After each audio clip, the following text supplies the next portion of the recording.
कहानी का शीर्षक काओ गुओजियो की दरबारी शिक्षा। नमस्कार मित्रों, आज हम आपको एक ऐसी कथा सुनाने जा रहे हैं जो चीन की प्राचीन पौराणिक कथाओं में से एक बेहद महत्वपूर्ण और प्रेरणादायक कहानी है। ये कहानी है बाशिन यानी 8 अमर पुरुषों में से एक काओ गुओजियो की। बाशिन वे 8 दिव्य पुरुष हैं जिनकी कथाएं सदियों से चीन की जनता को नैतिक शिक्षा और आध्यात्मिक प्रेरणा देती रही है। काओ गुओजियो का नाम खास इसलिए महत्वपूर्ण है क्योंकि वे एक राजपरिवार से संबंध रखते थे, पर उन्होंने अपनी उच्च पदवी के बावजूद सरलता और सादगी को अपनाया। कहानी का परिचय। काओ गुओजियो एक राजकुमार थे, यानी सम्राट के परिवार से थे। उनकी जाति और पदवी उन्हें अत्यंत सम्मान और विलासिता से भरपूर जीवन का अधिकारी बनाती थी। लेकिन काओ गुओजियो का दिल और दिमाग उस भव्यता और दरबारी दिखावे से कहीं ऊपर था। वे सदैव नैतिकता, सरलता और आध्यात्मिक मूल्यों की खोज में लगे रहते थे। यही कारण था कि वे बाद में बाशिन के रूप में अमर पुरुषों की महती सभा में शामिल हुए। कहानी की शुरुआत कुलीनता और दार्शनिक विनम्रता का संगम। काओ गुओजियो की कहानी शुरू होती है जब वे अपनी राजसी शान से ऊब चुके थे। अपने राजदरबार की चमक दमक के बीच वे एक गहरी झलक चाहते थे, जो केवल पदवी या जम से नहीं मिलती थी, बल्कि किसी के चरित्र और संस्कार से मिलती है। उन्होंने देखा कि दरबार में भले ही सभी लोग भव्य वस्त्र पहनते थे, लेकिन उनमें से कई लोग अहंकार और दिखावे में डूबे हुए थे। इस भव्यता के बीच सच्चे गुणों और उदारता की कमी साफ नजर आती थी। संघर्ष।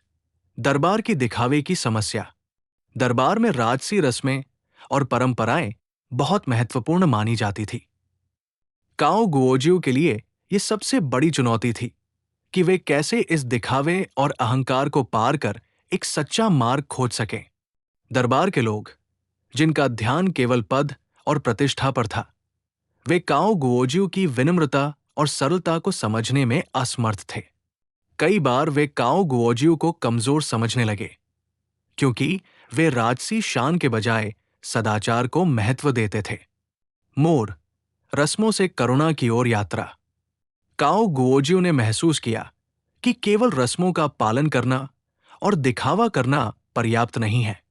उन्होंने अपने आसपास के लोगों को ये समझाने की ठानी कि किसी भी पद, चाहे वो कितना भी ऊंचा क्यों न हो, उसका असली मूल्य तभी है जब उसमें करुणा और नैतिकता हो। उन्होंने अपने दरबार में एक नए प्रकार की पूजा और रस्म शुरू की, जिसमें केवल भव्यता नहीं, बल्कि दूसरों की भलाई और सहानुभूति को भी शामिल किया गया। वे अपने उच्च पद की जिम्मेदारी को समझते हुए दूसरों की मदद और सेवा में लग गए।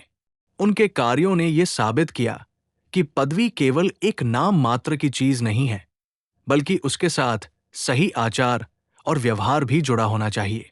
उनकी ये शिक्षा दरबार में एक बड़ी क्रांति की तरह आई, जहां दिखावे की जगह सदाचार और करुणा को महत्व दिया गया। कहानी का नैतिक संदेश। इस पूरी कथा से हमें ये शिक्षा मिलती है कि कोई भी पद, चाहे वो कितना भी ऊंचा क्यों न हो, यदि उसमें नैतिकता और सच्चाई नहीं है तो वो कुछ भी नहीं। पदवी केवल एक नाम या शोभा है। असली महानता तो उस पद को निभाने वाले के चरित्र और कार्यों से आती है। काओ गुओजियो की कहानी हमें यही सिखाती है कि सच्ची महानता विनम्रता, करुणा और नैतिकता में निहित होती है। व्यावहारिक उदाहरण और सीख। आज के समय में भी, चाहे हम किसी भी क्षेत्र में हों, शिक्षा, व्यापार, राजनीति या सामाजिक जीवन, पद और शक्ति का सही उपयोग तभी संभव है जब हम उसमें विनम्रता और नैतिकता को साथ लेकर चलें। उदाहरण के लिए, एक शिक्षक केवल अपने पद के लिए सम्मान नहीं पाता, बल्कि तब सम्मान पाता है जब वो अपने छात्रों के प्रति ईमानदार, सहानुभूतिपूर्ण और समर्पित होता है।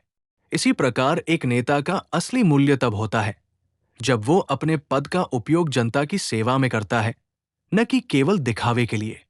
अंत में, काओ गुओजियो की ये कथा न केवल चीन के प्राचीन धर्म और दर्शन की झलक देती है, बल्कि हमें आज के आधुनिक जीवन में भी एक गहरा संदेश देती है। पद, प्रतिष्ठा और शक्ति के साथ जो सबसे जरूरी गुण जुड़ा होना चाहिए वो है सत्य, करुणा और विनम्रता। यही असली अमरता है।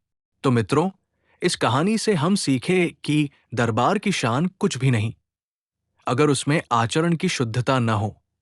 धन्यवाद। सारांश: काओ गुओजिउ, जो एक राजपरिवार से थे, ने दरबार के दिखावे और अहंकार को त्याग कर सच्ची विनम्रता और करुणा को अपनाया।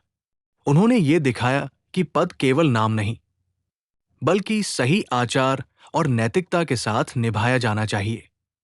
यही उनका मुख्य संदेश है।